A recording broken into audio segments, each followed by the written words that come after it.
사랑과 함께 넘는 평화통일 12곡의 오늘 11번째 시간입니다. 오늘은요, 한반도 평화와 한국교회의 역할에 대해서 생각해 보도록 하겠습니다. 많은 분들이 통일 선교를 위해서 한국교회가 어떤 역할을 해야지 되는지 물어보시곤 하는데요. 한반도 평화라고 하는 보다 넓은 주제로 오늘 한번 살펴보도록 하겠습니다.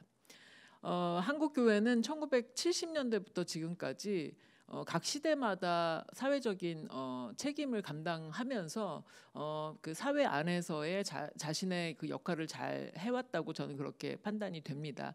왜 그랬는지 오늘 한번 70년대부터 한번 짚어보도록 하겠습니다. 네, 한국교회의 사회적인 책임을 돌아볼 때 1970년대라고 제가 특정을 했는데요. 그 당시 상황을 잠깐 살펴보기 앞서서 1970년대는 과연 어떤 그 사회적인 상황이었는지를 말씀드리겠습니다. 1970년대는 아무래도 이 산업화가 한창 진행된 1960년도 이후에 도시화가 활발하게 진행됐었던 그런 상황이었죠. 그래서 많은 사람들이 농촌을 떠나서 일자리를 찾아 도심으로 모이는 그런 때였습니다.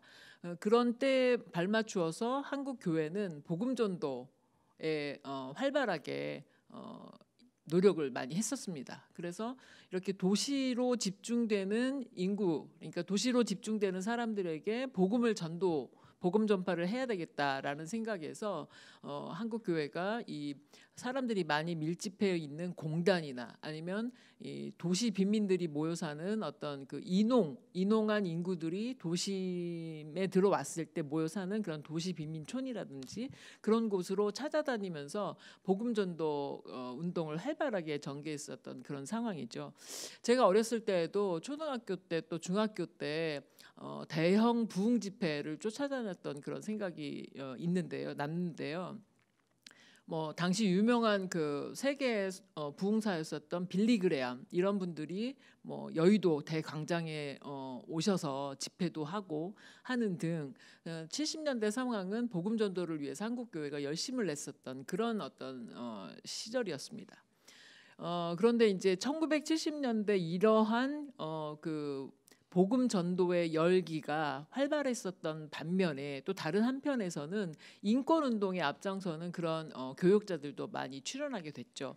그래서 사회적인 책임 부분과 관련해서 1970년대에 인권 운동이 어떤 배경에서 나타나게 됐는지 오늘 한번 말씀을 드려보겠습니다. 뭐 많은 분들이 잘 알고 계시겠지만 노동운동이라고 하면 전태일이라는 분을 기억할 수밖에 없을 텐데요.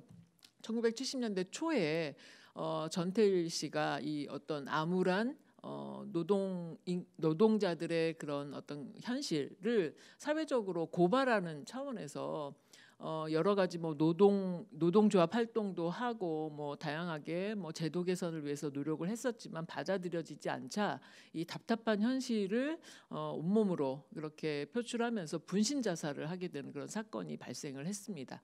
이 전태일 씨는 당시 그 창천교회 주일학교 교사로도 활약을 하고 있었는데요.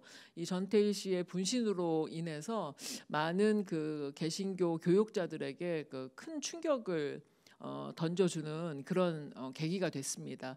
그래서 이게 말씀드린 것처럼 복음 전도를 위해서 공단을 찾아가고 또 도시 빈민 운동을 좀 하고 이랬었던 분들이 이 전태일 분신 사건을 계기로 근로자들, 노동자들의 인권 현실을 사회 이슈화해야 되겠다라고 하는 각성을 하게 됩니다. 그래서 노동운동에 또 혹은 빈민운동에 농촌운동에 본격적으로 이 기독교 교역자들이 투신하게 되는 그런 계기가 되었죠.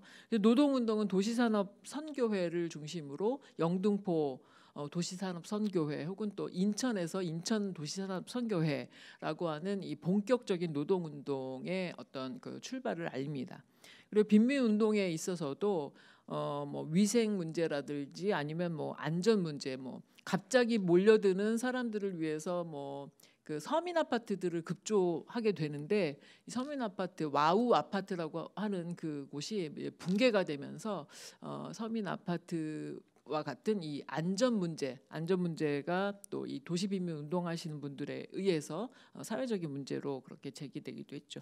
또 농촌 운동에 있어서는 도시에 몰려드는 사람들의 어떤 생활비를 저렴하게 공급을 책정을 해야지 되기 때문에 저고가 정책을 정부가 펼치게 되죠. 그래서 이러한 이 저고가 정책에 대항하는 그런 농민운동도, 농촌운동도 또 교육자들이 많이 참여해서 하게 됩니다. 자, 이렇게 1970년대 인권운동이 다각도로 진행이 됐었는데요. 이런 운동의 배경에는 사회적 약자에 대한 신앙 고백 차원의 헌신이 좀 있었다. 저는 이렇게 생각이 되고 그 부분이 기독교 노동운동 또 기독교 인권운동에 있어서의 특징적인 점이다. 그렇게 생각이 됩니다. 또 이 사회 구조적으로는 당시에는 이렇게 뭐 시민사회 운동이나 노동운동이나 이런 어떤 그런 그 사회 부문이 발달해 있지 않은 상황에서 한국 교회의 교육자들이 이런 운동을 감당함으로써 사회 운동에 있어서 불모지와 마찬가지는 그런 상황에서 교회가 어떤 거점을 제공했었다라고 저는 이렇게 평가가 되어집니다. 이 교육을 활발하게 했었고 노동조합에 대한 뭐 교육도 물론이거니와 이 어떤 이 전반적인 사회 현상에 대한 교육도 제공을 했었고 또 그 활동가들을 배출하기도 했었고 또 공간에 있어서도 공간을 제공하는 역할도 교회가 담당했었고 이런 역할을 감당하면서 1970년대 인권운동에 한국 교회가 역할을 나름대로 하게 됐었다 이렇게 여겨지고 그 일이야말로 좀 굉장히 좀 특징적인 그런 부분이다 이렇게 생각을 합니다. 또 다른 편에서는 이렇게 국내 안에서뿐만 아니라 국제사회 안에서도 한국의 어떤 이런 민주화 운동 혹은 뭐 인권 상황 이런 그 현황을 좀 알리면서 국제 연대를 통한 이런 사회 운동이 가능했다라는 점이 특징이라고 할 수 있습니다. 이 NCCK가 한국교회협의회의 영어 약자인데요.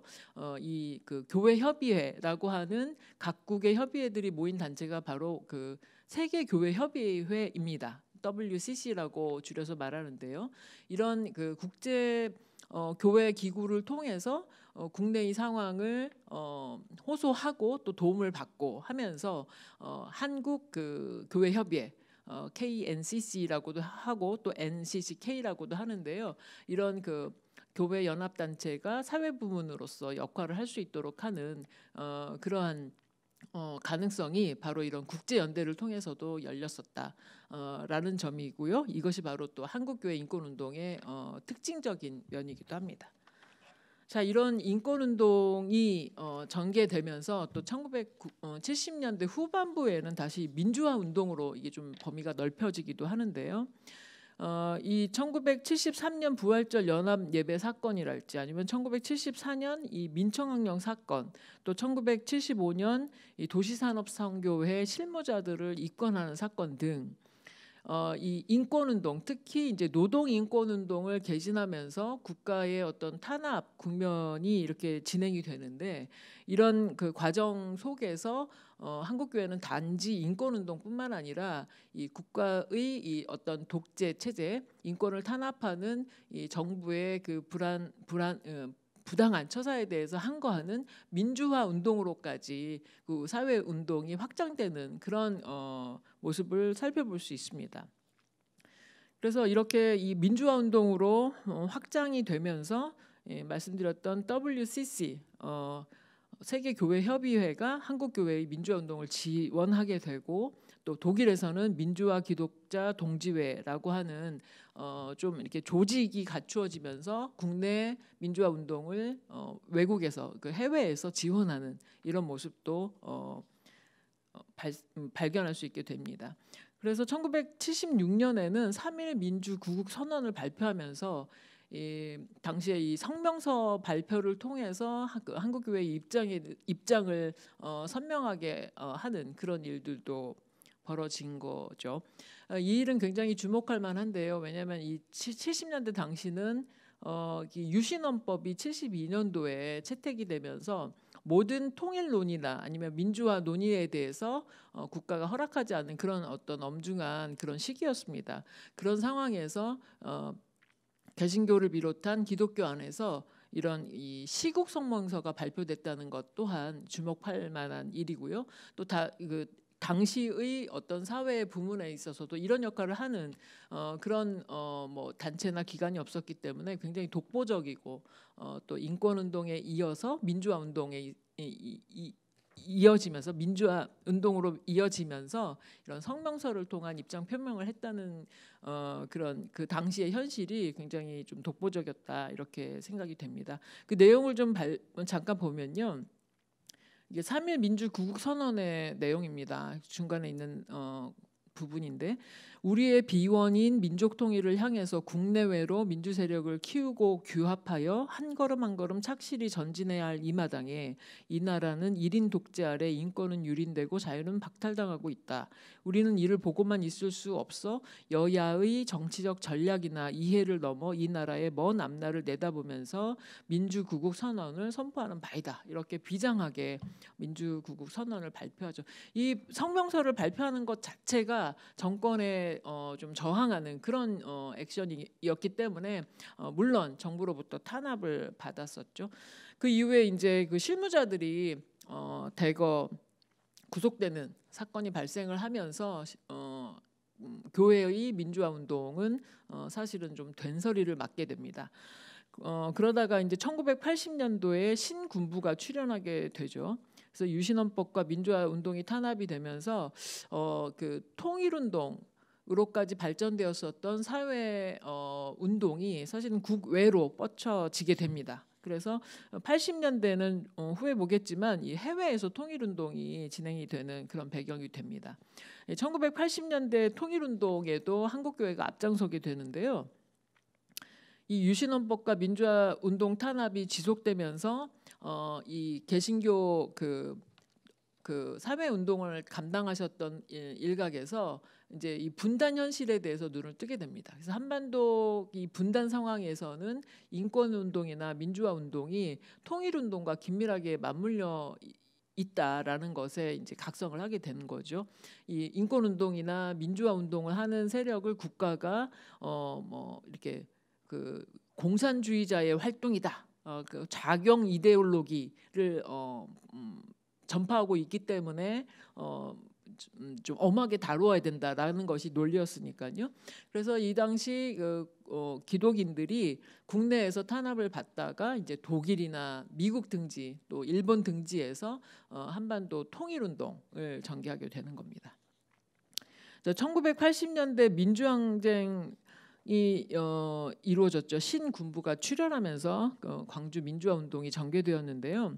이 당시 이제 미국이 그 군사 작전권을 가지고 있었기 때문에 신군부의 출현을 좀 이렇게 암묵적으로 지지한 것이 아닌가라고 하는 그 각성이 일면서 최초로 1980년 최초로 반미 운동이 벌어졌죠. 그 대표적인 상징적인 사건이 바로 부산 미 문화원 방화 사건입니다. 이 고신대 학생들이 주도를 했고요. 이들을 숨겨주었었던 사람들이 이제 신부님들이라서 어떻게 가장 반공주의적이고 보수적인 집단으로 알려져 있는 교회와 천주교가 이렇게 반미 행위를 할 수 있냐 이래서 당시로서는 굉장히 충격적인 그런 사건이었습니다. 그래서 말씀드린 대로 해외에서 이제 통일 운동이 본격화되면서 독일과 미국에서는 남북이 직접 만나서 대화하는 그런 운동들을 펼치게 됩니다. 그 81년도에서 91년까지 이 조국 통일을 위한 북과 해외 동포 기독자 간의 대화라는 제목으로 해마다 1년에 한 번씩 이제 남북 교회 기독자들이 만나서 대화를 하는 것이죠. 그 독일에 있는 조국통일 해외 기독자회가 주관을 했는데요. 줄여서 기통회라고도 합니다. 그래서 기통회라고 하는 분들이 모여서 북한의 그 조국련과 10년 동안 매해 한 번씩 만나서 대화를 하는 그런 운동이 진행이 됐고요. 다른 한편에서는 이제 공식 기구를 통한 그러니까 교회 협의회를 통한 만남이 이어졌습니다. 그래서 그 1984년부터 1990년까지 미국이나 일본 그리고 독일 그 교회 협의회가 주체가 돼서 남북 그 교회들의 만남을 주선하거나 하면서 그 성명서를 발표하게 됩니다. 그래서 이런 80년대에는 주로 이제 해외에서 통일운동이 진행이 되다가 1988년도에 국내에서 또 이 88 선언이라고 하는 이 통일 선교의 대장정이라고 할 수 있는 선언문이 발표가 되죠. 그 88 선언의 내용은 제가 다루었었기 때문에 오늘은 그냥 언급만 하고 지나가겠습니다. 88 선언 당시도 이 성명서만 발표하는 것 자체도 굉장히 국가 권력에 도전하는 그런 일처럼 여겨졌기 때문에 좀 탄압을 심하게 받았었던 그런 당시입니다. 그리고 89년도에는 문익환 목사가 직접 이 방북을 하게 되면서 통일 민간 차원에서의 통일 운동에 어떤 물꼬를 여는 그런 일들이 있었습니다. 이렇게 1980년대 한국 교회가 국내 그리고 또 국외에서 활발하게 통일 운동을 펼칠 수 있었던 배경에는 말씀드렸었던 것처럼, 그러니까 이 신앙 고백 차원에서 가장 약자, 사회적인 약자를 위해서 그 약자 편에 서서 그들의 삶의 형편을 돌아보고 그들을 위해서 사회적인 목소리를 내고 하는 그런 어떤 신앙 고백 차원의 활동들이 있었기 때문에 가능했다.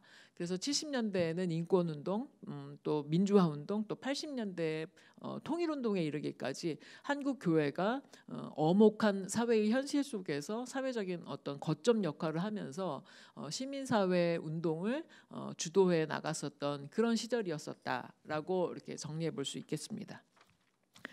자, 그러다가 이제 탈냉전기로 접어들면서 1990년대로 돌아오면서 북한 인권 운동에도 또 한국 교회가 나서게 되는데요. 제가 이제 북한 인권 문제를 짚을 때 말씀드렸습니다만, 이 북한 인권 운동 하면 흔히 뭐 정치범 수용소에서의 자유권 운동만 이렇게 생각하기 쉬운데, 제가 규정하는 인권 운동은 뭐 생존권, 자유권, 평화권, 발전권 등 굉장히 광범위한 의미로 인권을 사용할 수 있기 때문에 제가 이 90년대의 한국 교회 사회적 책임 부분에 있어서는 이렇게 북한 인권 운동으로 묶어봤습니다. 그래서 먼저는 1990년대 북한 인권 운동 생존권에 관한 부분인데요. 1990년 사랑의 쌀 나누기 운동, 92년 사랑의 의약품 나누기 운동, 제가 북한 인권 운동 할 때 짚었던 내용입니다. 이런 활동에 한국 교회가, 보수적인 한국 교회가 앞장서기 시작하죠. 1995년 당시에는 김영삼 정부 때였는데요. 북한이 이제 국제사회에 공식적으로 그 식량 지원을 요청을 합니다. 그래서 1995년 유엔 기구인 뭐 WFP, 그러니까 그 세계 식량 계획, 그죠? WFP나 FAO나 이런 국제 기구들이 대북 지원에 앞장서게 됩니다. 그러면서 이제 당시는 그래도 이제 남북 기본 합의서를 채택한 이후에 유엔에 동시 가입을 해서 어느 정도 그 긴장 완화는 되어 있는 상황이었었지만 이렇게 대북 지원하는 일이 쉽지는 않았습니다. 북한의 핵 문제도 불거졌었고 김영삼 대통령이 핵 가진 자와 뭐 악수할 수 없다 이런 강경한 입장이었었기 때문에 대북 지원에 참여하는 것이 좀 이렇게 사회적 분위기상 그렇게 수월한 상황은 아니었습니다. 그렇지만 95년도에 북한이 국제적 무대에서, 국제사회에서 공식적으로 지원을 요청하고 나오는 그 마당에 같은 민족끼리 우리는 뭐 뒷짐지고 있을 수 없다, 그런 여론도 있었던 것이 현실입니다. 그래서 95년도 이후에 이제 대북 지원 활동을 민간 차원에서 시작을 했지만 정부가 그것을 눈감아주는 그런 상황이었었죠. 그래서 뭐 핵 문제 말씀드릴 때도 제가 말씀드린 적이 있는데, 뭐 퍼주었더니 핵으로 돌아왔다, 이런 그 담론은 정말 잘못된 담론입니다. 잘못된 말이고 현실적으로도 맞지 않는 이야기입니다. 왜냐하면 우리가 가만히 있으면 국제사회에서 이미 95년도부터 대북 지원에 앞장섰기 때문에 그런 것이죠. 자, 그래서 90년대 중후반에는 한국 교회뿐만 아니라 이제 민간 차원에서 대북 지원에 나서게 되는데, 민간 차원의 대북 지원의 80% 이상, 거의 한 90% 가까이를 한국 교회가 담당했었던 것. 저는 그 점에 주목하면서 1990년대에는 북한 인권 운동에 있어서도 한국 교회가 앞장섰다. 그 크레딧을 주는 편입니다. 그 2000년대로 접어들면서 2000년대 중반까지만 해도 계속 그 뭐 한 10여 년 가까이 대북 지원 활동에 한국 교회가 많이 앞장섰었죠. 그런데 이때쯤 되면 이제 그 전까지는 이제 북한 사회가 굉장히 폐쇄적인 사회였었기 때문에 들여다볼 수 없다가 95년 이후에 인도적 지원이 대대적으로 진행이 되면서 북한 사회에 대해서 이제 좀 놀라운 그런 면들을 발견하게 된 국제 NGO 단체들 뭐 대표적으로는 국경 없는 의사회 소속이었었던 플러첸 같은 분들이 이 북한 정권의 이 인권 탄압이 심각하다라고 하면서 2000년대 초반부터 북한의 인권 상황에 대해서 또 특별히 자유권 상황에 대해서 고발하는 그런 일들이 또 발생을 합니다. 그래서 2003년도부터 이제 유엔 차원에서 북한 인권 결의안이 이제 채택이 되기 시작하는데요. 2004년에 이 총회에서 인권위원회에서 뭐 되게 복잡한데요. 2004년도에 인권위원회에서 처음으로 이제 북한 인권 결의안을 채택하게 됩니다. 그리고 이어서 미국에서도 2004년도에 하원과 상원을 다 통과한 이 북한 인권법이 제정이 되기도 하죠. 이런 분위기 속에서 국내에서도 당시 불거졌었던 이 탈북민 강제 소환 문제나 아니면 정치범 수용소에서의 어떤 그 인권 유린 이런 것들을 고발하면서 2000년대 중반 이후로는 북한 인권, 특히 자유권에 대한 정치범 수용소를 포함한 이 자유권 문제에 대한 문제 제기가 활발하게 제기가 되죠. 그래서 한 10년 넘게 계속 이렇게 자유권 문제를 문제 제기를 해왔었던 결과 결국은 2016년 국내에서도 북한 인권법이 제정되는 그런 상황까지 나아가게 된 거죠.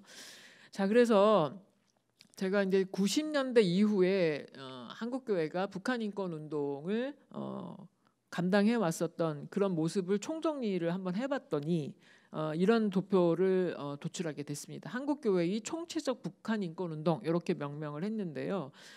생존권부터 시작이 돼서 자유권 운동에 이르기까지 정말 다양한 측면에서의 인권 운동이 진행이 됐었고 이러한 그 모습은 그냥 일반 사회과학에서 뭐 보수다 진보다 뭐 그런 그 기준을 가지고 판단해 볼 수 있는 문제가 아니다라고 하는 저의 문제 제기인 거죠. 그래서 제가 볼 때 이제 북한 인권 운동에 참여했었던 그 다양한 개신교인들의 성향을 볼 때 뭐 보수는 자유권을 주장하고 진보는 뭐 생존권을 주장한다라는 이 일반적인 생각이 그렇지가 않다라는 발견이 있었던 거죠. 한국 교회는 신앙 고백 차원에서 그리고 또 이 현장에 자기 사업을 꾸리고 있느냐 안 있느냐 등등의 여러 가지 다양한 배경 속에서 북한 인권 운동을 감당하고 있다라고 저는 그렇게 생각이 됩니다. 한국 교회의 북한 인권 운동 현황이라고 할까요? 제가 정리를 해보았는데요. 그 주체 면에 있어서는 개별 교회, 뭐 대형 교회가 많이 있으니까 개별 교회가 단독으로 감당하는 경우도 있고, 아니면 교단 차원에서 운동에 나서는 경우도 있고, 연합 단체, 뭐 한기총이나 뭐 NCCK 같은 연합 단체를 통해서 북한 인권 운동을 하는 경우도 있고요. 또 NGO라고 하는 것은 이제 뭐 본격적인 그 대북 지원 활동을 하면서 특성화된 그런 NGO들이 있을 텐데요. 뭐 모자 복원 사업을 하는 NGO도 있고, 뭐 나무를 심는 NGO도 있고, 학교를 지원하는 NGO도 있고, 아니면 협동농장을 지원하는 NGO도 있고, 장기간에 걸쳐서 대북 지원이 이루어지다 보니까 그런 지원의 형태도 전문화되고 또 특화되는 그런 모습을 볼 수가 있죠. 이렇게 한국교회의 북한 인권 운동만 보더라도 전방위적으로 굉장히 다양한 모습으로 앞장서서 해 나가는 모습을 볼 수가 있습니다. 네, 한국교회의 사회적 책임에 대해서 1970년대부터 2000년대까지 어떤 일들이 있었는지 한번 쭉 개략적으로 살펴봤습니다. 자, 그렇다면 한국교회는 앞으로 어떤 시대적인 소명 가운데 있는 걸까요? 한국교회의 새로운 시대적인 과제라고 하면 어떤 일이 있을까요? 저는 이렇게 생각합니다. 냉전 시대의 유물인 반공주의를 극복해야 된다. 그리고 거짓에 속지 않아야 된다. 이러한 과제를 우리가 잘 극복할 수 있을 때, 감당할 수 있을 때 한반도 평화를 위한 우리의 시대적인 사명을 잘 감당하는 것이다. 이렇게 생각도 하는 것이죠.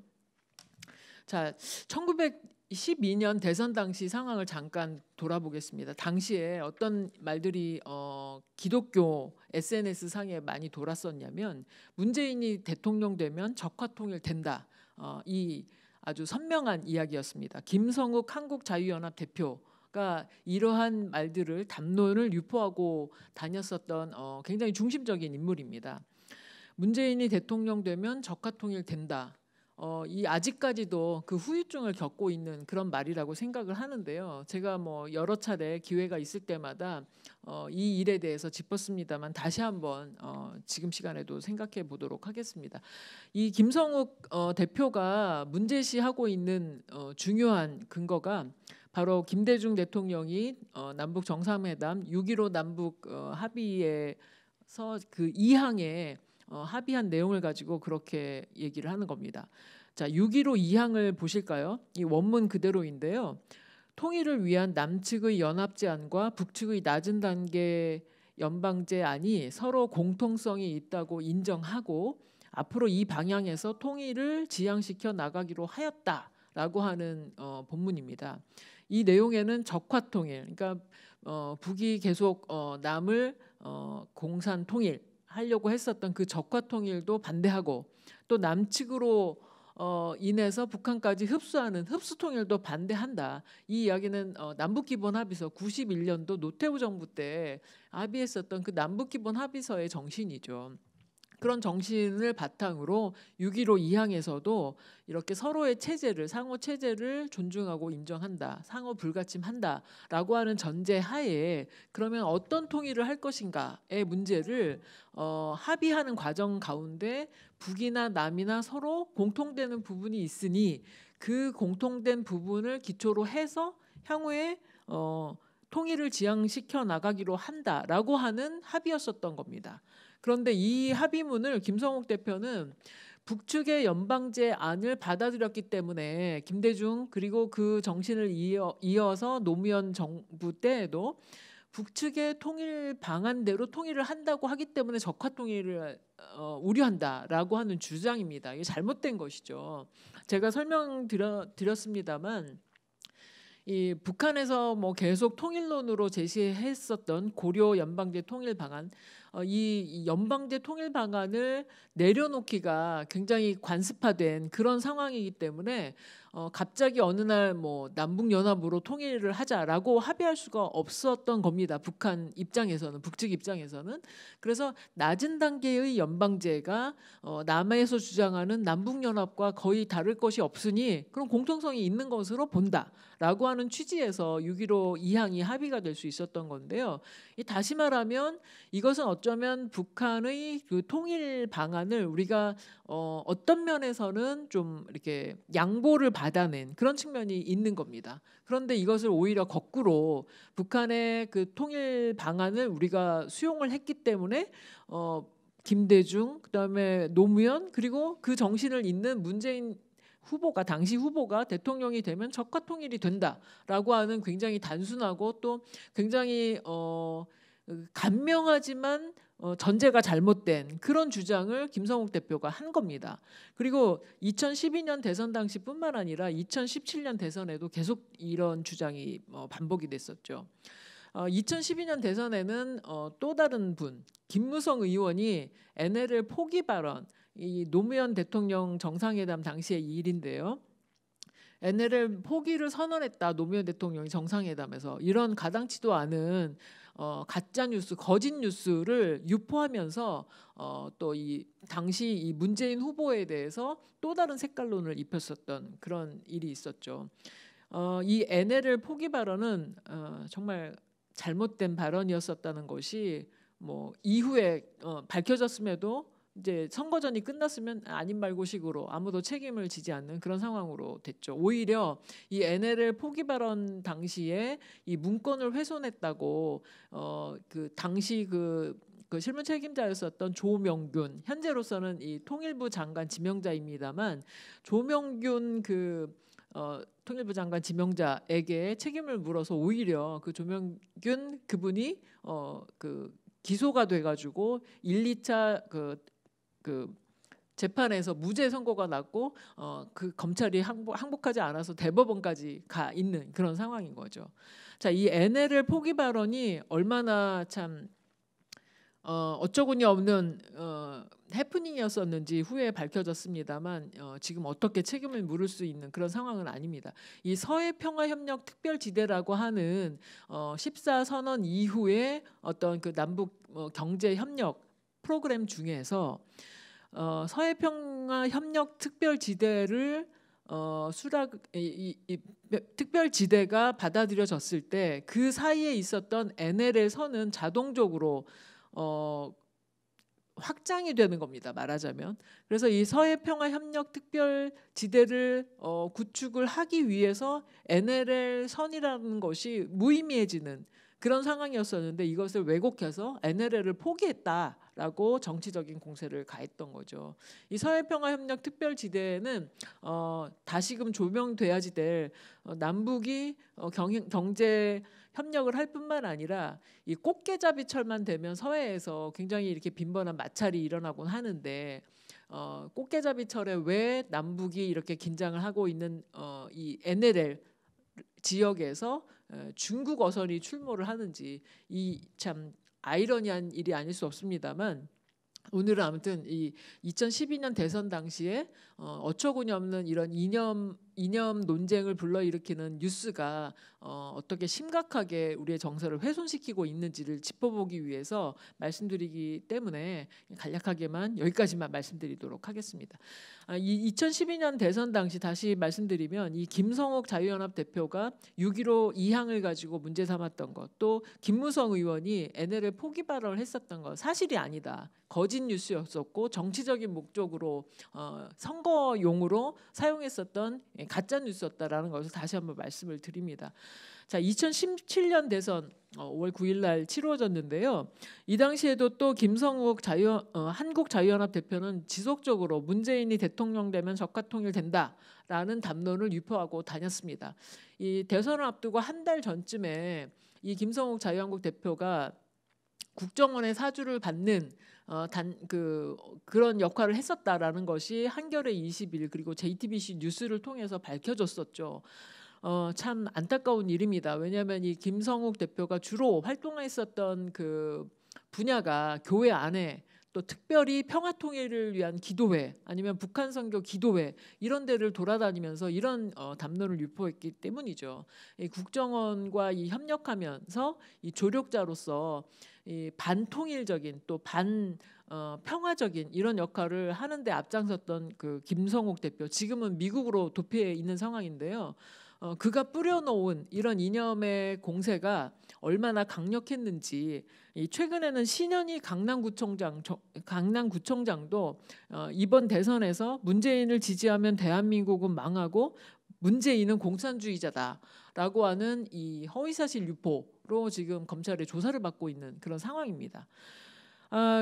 안타깝게도 김성욱 자유연합 대표가 이렇게 거짓 뉴스, 가짜 뉴스 또 사실이 아님에도 불구하고 어떤 확신에 차서 이념의 그 왜곡된 상황에서 이런 얘기들을 하고 다녔다는 것이 밝혀졌음에도 불구하고 여전히 한국교회 내부에서는 이런 이야기들이 돌아다니고 있다는 현실이 참 안타깝기만 합니다.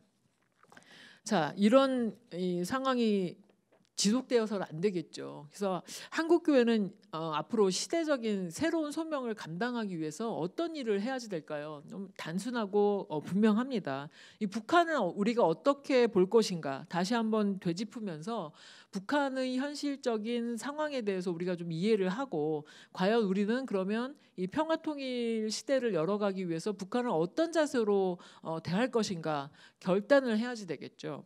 자, 오늘 북한과 미국의 싸움, 저는 이렇게 보는데요. 북한은 왜 핵과 미사일을 개발하는가? 미국은 왜 북한과의 약속을 뒤집는가? 제가 이 핵 문제 또 이 남북한 합의 문제 쭉 짚을 때 다 말씀드렸던 내용이기 때문에 깊게 말씀드리지는 않겠습니다. 북한은 왜 핵과 미사일을 개발하는가? 저는 국제관계에서 미국을 상대하는 북한의 카드다 이렇게 본다고 말씀드렸죠. 또 미국이 94년도 1차 북핵 위기 시에 1차 북핵 위기를 해결하기 위해서 국제사회에서 채택한 제네바 합의를 미국이 이행하지 않았기 때문에 핵개발로 치닫는 북한을 멈춰 세울 수 없었다. 저는 그렇게 보는 입장이고요. 또 2005년 당시 육자회담에서 합의한 9.19 공동성명을 역시 BDA 방코델타 아시아 문제, 아시아 은행 문제로 북한이 사실은 약속을 이행하지 않았었던 그런 측면이 많이 있다, 크다 이렇게 제가 말씀드렸었는데요. 이렇게 북한의 핵과 미사일은 미국과 북한 사이에서 지금 체제 보장을 놓고 힘겨루기를 하고 있는 그런 상황 가운데서 빚어지는 문제라는 것 우리가 이걸 좀 이해할 수 있어야지만 되겠습니다. 자, 그러면 북한과 남한과의 관계에서는 어떤 싸움이 있을까요? 아직 해결하지 못하고 있는 싸움이 저는 이거라고 생각을 하는데요. 이 북한은 한국 전쟁을 도발을 했고 한국 전쟁을 일으킨 당사자임에도 불구하고 그 전쟁의 책임을 지지 않으려고 하고 있다라고 하는 점이 사실은 이 남북 관계에서 깊은 고래에 이 감정적인 그리고 좀 이 복합적인 그 깊은 원인이 되고 있지 않나 그렇게 생각을 합니다. 북한은 왜 한국 전쟁 도발을 인정하지 않나? 라는 것은 남쪽에서 바라볼 때 북한에 대한 책임론이겠죠. 근데 북쪽에서 바라볼 때 북쪽에서 바라봤을 때의 한국 전쟁이란 친일파를 청산하고 민주개혁을 통해서 남조선 혁명을 완수하려고 일으킨 전쟁이기 때문에 정당하다. 그렇게 본다는 것이죠. 미국 제국주의가 여전히 남쪽을 식민지처럼 그렇게 지배하고 있다.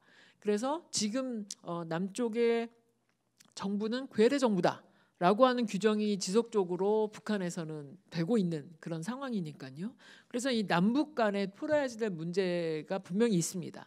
그렇지만 이 핵과 미사일은 국제사회에서 미국과 북한이 해결하기 위한 그런 싸움이라는 것을 또 우리가 다른 한편에서는 이해를 해야 된다.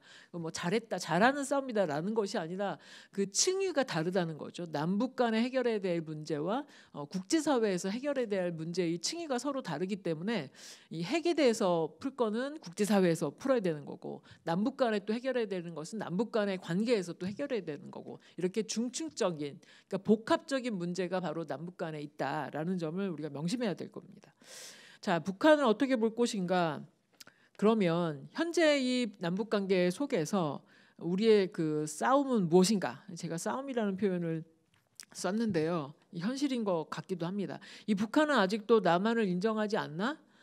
그렇지 않습니다. 달라졌습니다. 북한의 태도도 달라지고 남한의 역량도 달라지고 한 것이죠. 1991년 이미 남북 기본 합의서를 채택을 하고 불가침 선언 또 상호 체제를 인정하는 그런 합의서였죠. 유엔에 동시 가입을 했습니다. 벌써 91년도의 일이죠. 북한은 아직도 남한을 인정하지 않나? 그들의 워딩이 아직도 우리 그 정부에 대해서 괴뢰 정부라고 그렇게 규정을 하고 또 미국의 식민지다 이렇게 이야기는 하고 있지만 공식 담론에서 이야기는 하고 있지만 현실적으로는 91년에 이미 북한은 남한을 인정할 수밖에 없었다라는 점이죠. 그리고 2000년 정상회담에서 이 낮은 단계 연방제 앞서 말씀드렸습니다만 낮은 단계 연방제로 자신들의 그 통일 방안을 수정한 것, 이 역시 남북 관계의 어떤 관계가 무르익으면서 나왔었던 일이다 이렇게 생각을 합니다. 또 2007년 정상회담에서는 이 한반도 평화협정 수립하는 일을 3자 또는 4자라고 언급하면서 3자라고 했을 때는 미국, 중국 그리고 북한을 이야기하지만 4자라고 했을 때는 미국, 중국 이외에 남북한이 들어갈 수 있는, 그래서 남한 정부의 입장도 이제는 현실적으로 인정해 온 그 북한의 모습이다. 북한이 변했다라는 점을 생각해 볼 수 있습니다. 그래서 이 남과 북의 달라진 현실을 70년대부터 지금까지 달라진 현실을 그때그때마다 인정하면서 현재 우리가 직면하고 있는 문제를 볼 때 본질을 좀 발견하고 그에 따른 또 우리의 방안도 강구해야지 맞는 거다. 저는 그렇게 생각을 합니다. 자, 남북한의 국력을 한번 쉽게 비교를 해봤습니다. 남북 관계가 달라지잖아요, 시대마다. 지금 현재는 어떤가? 경제적인 국력에 있어서는 뭐 이제 비교할 수도 없는데요. 일단 무역에 있어서는 154배나 우리가 월등합니다. 또 1인당 GNI로 생각해봤을 때 이 그로스 네트 인컴이잖아요. 1인당 GNI로 생각해봤을 때는 22배나 남한이 월등하죠. 인구면에 있어서도 2배나 남한이 많습니다. 여러모로 남북을 놓고 봤을 때는 우리가 월등한데 우리가 왜 이렇게 북한을 놓고 아직도 약간 열세인 것처럼 그렇게 생각이 되냐. 저는 그 원인 중에 하나가 바로 이 남남 갈등. 자꾸만 북한을 놓고 남남이 갈등하게 되니까 이 우월한 국력임에도 불구하고 북한에 대해서 우리가 유리한 그런 생각을 하지 못한다라고 하는 생각이 듭니다. 자, 남북한의 비교에 있어서 이 군사력 면에서 보면 병력의 차이가 있죠. 차이가 있지만 여전히 이렇게 수치상으로 보았을 때는 북한이 군대 병력 인원으로 볼 때나 아니면 각종 재래식 무기로 볼 때는 월등한 것처럼 보입니다. 게다가 최근에는 이 핵 개발에도 박차를 가하고 있기 때문에 군사력 단순 비교로 봤을 때는 북한이 이렇게 월등한 것처럼 보이지만 남북한이 지출하는 국방비 지출 면에서는 우리가 31배 이렇게 나와 있는데요. 생각할 수 없을 만큼 월등한 국방비를 지출하고 있죠. 2017년도 예산만 보더라도 40조 3,347억 원입니다. 이 과거 김대중 노무현 정부 때 북한으로 갔었던 현금이 아니라 현물 모든 지원액이 합하면 3조 정도 된다고 하죠. 그래서 한 해에 3천억 원 정도 지원한 거 가지고 대북 퍼즐기나는 맹비난을 쏟았는데요. 우리가 한 해에 지출하는 국방비만 해도 40조 이상입니다. 이 부분 중에 많은 부분은 미국으로부터 무기를 구입하는 데 사용이 되겠죠. 우리나라가 사우디아라비아에 이어서 미국의 무기를 수입하는 가장 큰 마켓입니다. 자, 이 남북한의 비교에 있을 때 재래식 무기로 봤을 때는 북한이 월등한 것 같지만 국방비 지출 면에 있어서나 또 이 한미 동맹을 통해서 우리가 동원할 수 있는 군사력을 봤을 때 압도적인 우위에 있다고 할 수 있습니다. 자, 핵 추진 항공모함인 로널드 레이건호, 이것이 굉장히 북한 입장에서는 굉장히 신경이 쓰이는 무기 체계이죠. 떠다니는 군함이니까요. 핵 추진 항공모함이기 때문에 이렇게 얼마든지 제한 없이 바다를 항해할 수 있습니다. 그다음에 이제 한미 동맹을 통해서 들여올 수 있는 무기 중에 초음속 스텔스기, 이 초음속 무기입니다. 그래서 언제 기동 타격할 수 있는 그런 무기 체계를 말하는 거죠. 그래서 이렇게 한미 동맹 하의 남북한 군사력을 비교해 봤을 때도 월등하게 우리가 좀 앞선다 이렇게 생각을 할 수 있습니다. 그런데 이렇게 군사력을 서로 경쟁하듯 비교하는 것이 무슨 의미가 있겠습니까? 이 한반도 안에서 전쟁이 발생을 한다면 사실은 이 남북한 초토화되는 것은 시간 문제일 뿐인데 그렇게 됐을 때 잃을 것이 많은 누구냐? 남한이죠, 당연히. 유사시 한반도에 이렇게 전략적인 미국의 무기들이 한반도로 진입을 하면 한미일 동맹에 의해서 한반도를 향해서 이 최고의 무기들이 집결을 하게 된다면 우리 민족의 장래는 어떻게 되겠습니까? 북한이 우리하고 철전지 원수만은 원수라서 우리가 무찔러야지 된다라고 하는 그런 어떤 냉전 시대의 사고를 계속한다면 이렇게 한반도 유사시 전쟁으로 같이 망하는 길밖에는 없을 거다 이렇게 생각이 됩니다. 네, 한반도 평화와 한국교회의 시대적 과제 살펴봤는데요. 제가 이렇게 뭐 전쟁이 발발할 수 있는 한반도에 대해서 말씀을 드린 까닭은 그렇기 때문에 한국교회의 역할은 이 전쟁 없는 한반도 평화를 위해서 우리가 어떤 역할을 할 것인지를 고민해 봐야 되기 때문입니다. 이 평화적인 방법에 의한 평화를 추구할 수밖에 없겠죠. 이 평화적 방법에 의한 평화 추구는 과거 1970년대 남북 대화가 처음 시작됐을 당시부터 추구되어 왔었던 이 기능주의에 의한 관계의 형성이었습니다. 그래서 전쟁 없는 한반도 평화를 위해서 한국교회가 이념 대결을 부추기는 거짓, 선전, 그리고 이 미혹이라고 하는 것은 북한을 끊임없이 두려움의 대상으로 만들면서 남남 갈등을 부추기는 이런 일들로부터 자유로워야지 된다라고 하는 것이 통일맘의 생각입니다. 자, 한국교회의 새로운 시대적 과제를 우리가 수행하기 위해서는 저는 이렇게 부르고 싶은데요. 이미 1990년대 초에 공산주의는 무너졌고 북한도 자신을 공산주의라고 하지 않는 그런 상황에서 이미 우리는 승공을 했음에도 불구하고 여전히 반공의 그 이념적인 틀에 갇혀 있는 이런 상황은 도움이 되지 않는다라고 생각이 되죠. 그래서 이미 승공이라는 자신감을 가지고 남북 화합을 위해서 우리가 어떤 일을 해야지 될지 생각해 봐야 될 것 같습니다. 자, 성경 말씀에 사랑 안에 두려움이 없고 온전한 사랑이 두려움을 내어 쫓나니 두려움에는 형벌이 있습니다. 두려워하는 자는 사랑 안에서 온전히 이루지 못하였느니라. 이런 요한 1서의 말씀처럼 이 하나님 나라의 복음을 이 한반도 그 현대 한국 사회 안에서 실현하고자 하는 일은 어렵지만 또 어렵지 않은 일이기도 합니다. 그래서 한국 교회가 한반도 평화를 위해서 이 사랑의 권면의 말씀을 가지고 우리가 이미 북한에 대해서 자신감을 가지고 북한을 넘어 동북아 평화로까지 나아갈 수 있는 일을 감당할 수 있다면 한국 교회의 새로운 시대적 사명을 잘 감당하는 거다. 저는 그렇게 생각을 합니다.